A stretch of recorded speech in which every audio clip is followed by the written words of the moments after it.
Hello!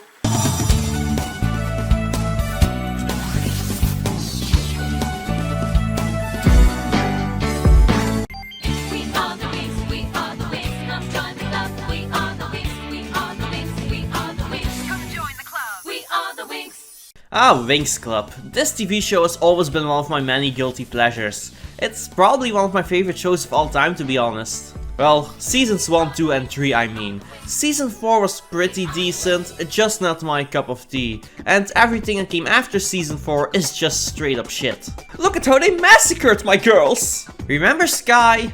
This is what he looks like now. This is the same character. What the hell happened? Seriously though, this is a good show that I genuinely recommend watching if you can. As long as you stick to the first 3 or 4 seasons, that is. Everything beyond that is just a generic kids show, probably made for easy cash, with lots of unnecessary retcons that don't make any sense. Whereas the first 4 seasons can get surprisingly dark and mature. Like, people die in this show. For real. Just ignore the fact that every single girl shares the exact same body type though. I admit, that's weird. But we're not here to talk about TV shows, we're here to talk about video games. Winx Club for the PlayStation 2. This is a thing? Oh, so many sparkles! I think I'm going blind! Wait a minute, this isn't the Winx Club theme song I grew up with. This song is all like... We are the Winx, come join the club, we are the Winx. Whereas the theme song I grew up with goes like this. Open your eyes, open your eyes, open your mind. We are the Winx. I mean, both songs are great, but I slightly prefer the version I grew up with. It feels more like an anime opening to me, you know. But back to the game. So, story-wise, this game is just a retelling of Season 1. Telling the events of how the main character Plumm discovers her powers as a fairy, as well as her origins while trying to defeat the 3 evil witches, Icy, Darcy and Stormy, together with her 4 new fairy friends, Stella, Flora, Musa and Tecna, with Plumm dubbing the 5 of them the Winx Club. But that doesn't mean you can play this game instead of watching the show. If anything, you probably won't understand anything that is going on here in this game if you don't watch Season 1 first.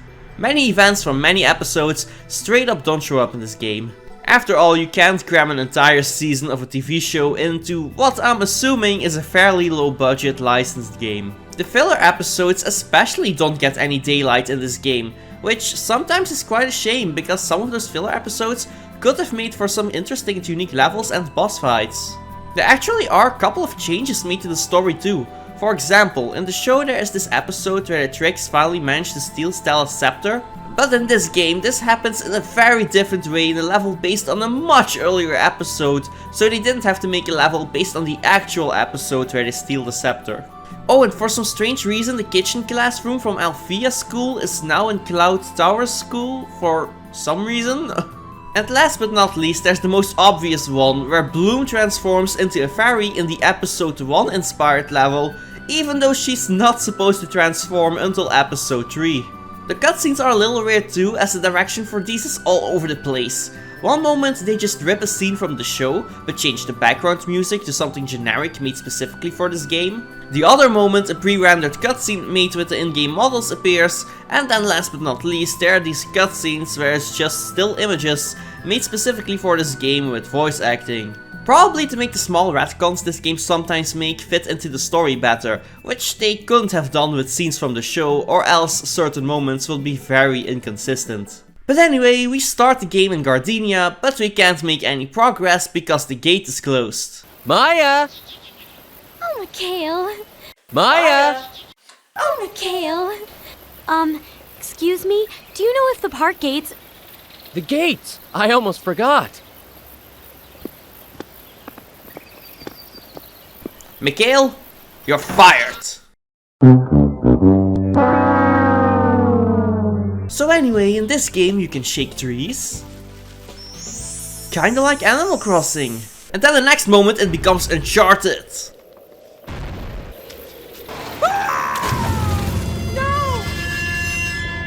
It's really cute though that Kiko is always the one giving you tutorials and telling you that circle is the action button whenever you can interact with something.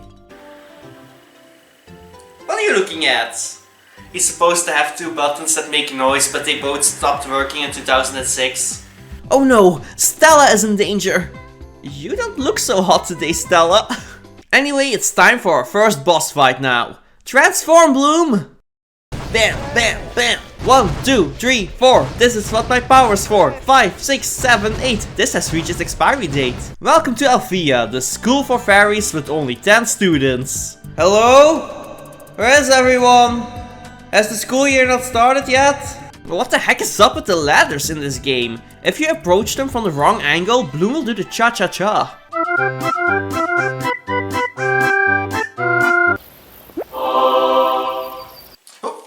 What was that? Jesus? Is that you? Seriously, why does the save point have such a holy sound effect? I mean, I like it, I just always thought it sounded kinda funny. Actually, let's take a quick look at the boss menu. Oh wow, this menu has very chill music. I could study and relax to this lo-fi music.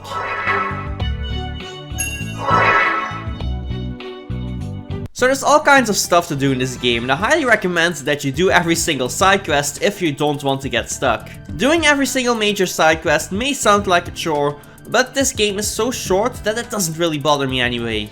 I'm the kind of guy who usually loves doing side quests anyway. Usually in these quests you have to find an object for a character and that's it. As long as you make sure to check for new quests in Alfea every single time you make story progress before going to the next area, so you can get these items while just playing the story without ever having to backtrack. There is only one quest in the game that lets you backtrack, and that is the very first quest in the game that requires you to go back to Gardenia, the first area, to look for Stella's earrings. Make sure to grab both of them though, and not just one like I did here. You found one! Thanks, Plumm! I still need the other though. You want me to backtrack again because I didn't realize you needed both of your earrings? That's it! Into the jar you go, Stella! Okay, where was I? Oh yeah, why you should do these quests ASAP before making progress? Well, doing side quests as well as exploring every nook and cranny in the world will reward you with either health upgrades similar to heart containers in Zelda games or fireflies. What do fireflies do in this game? Well, every time you collect 5 of them, Bloom's powers basically level up. She becomes stronger in battle, and every 2 level ups she even gets a brand new special move that she can perform during boss fights. If you don't get these fireflies, some of the later boss battles could potentially become impossible to beat, and more often than not, if you're stuck at the boss, you can't backtrack to do side quests in order to get stronger.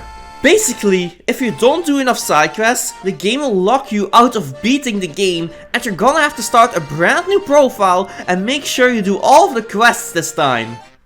This is fine. Well, yes, this has happened to me before when I was still a kid.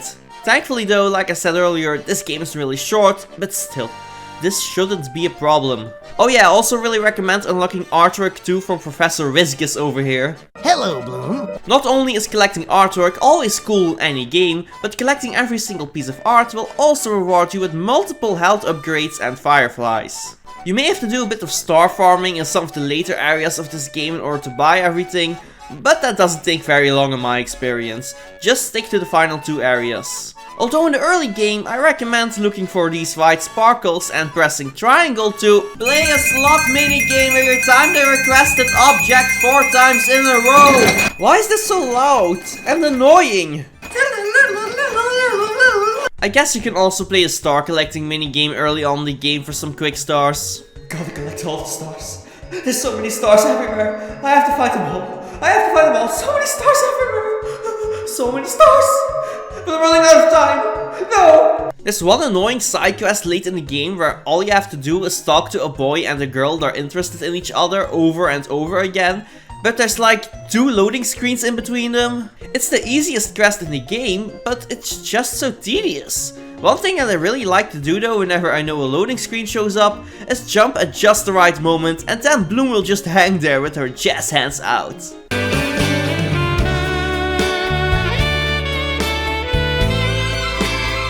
You can also collect gems and objects to unlock new outfits for Bloom. Stuff like this is always cool in any video game.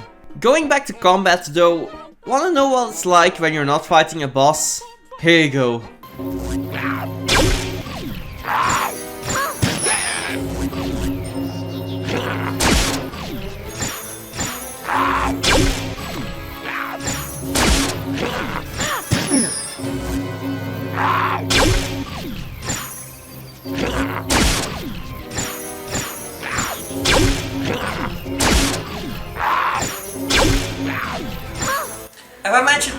game is a guilty pleasure of mine.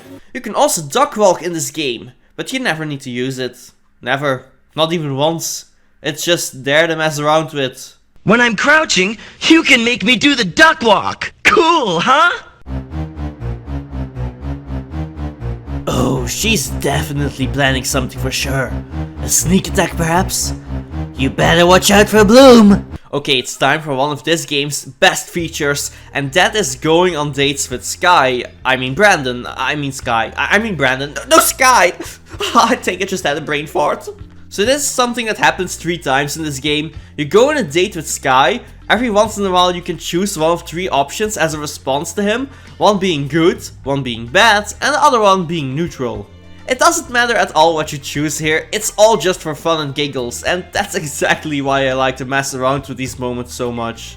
After all, Sky's expression will tell you perfectly fine how good the option you chose was. Here's a perfect answer. Thanks a lot, Brandon. What you said is really going to help me. And here's a bitchy answer.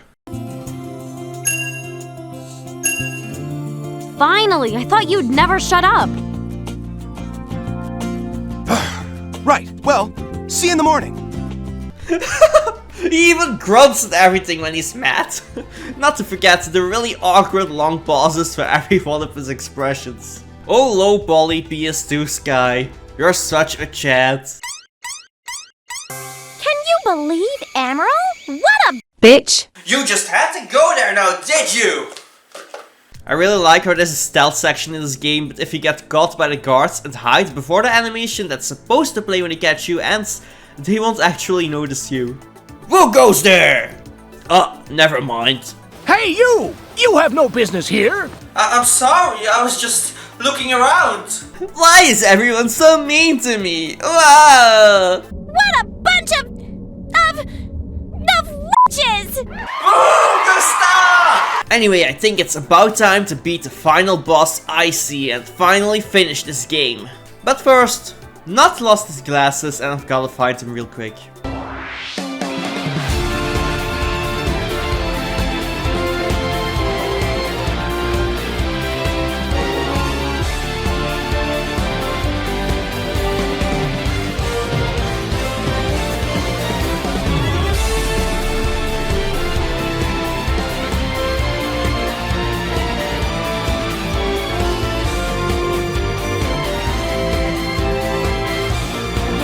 There you go, Nut! You found them! Thank you, Plumm! Oh look! Nut gave me a nut! Okay, actually that's a flower seed, but aren't flower seeds kinda like nuts? No?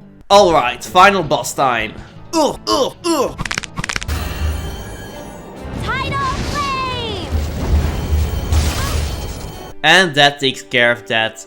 Icy is defeated, Magix is saved, and Plumm and Sky finally get a kiss.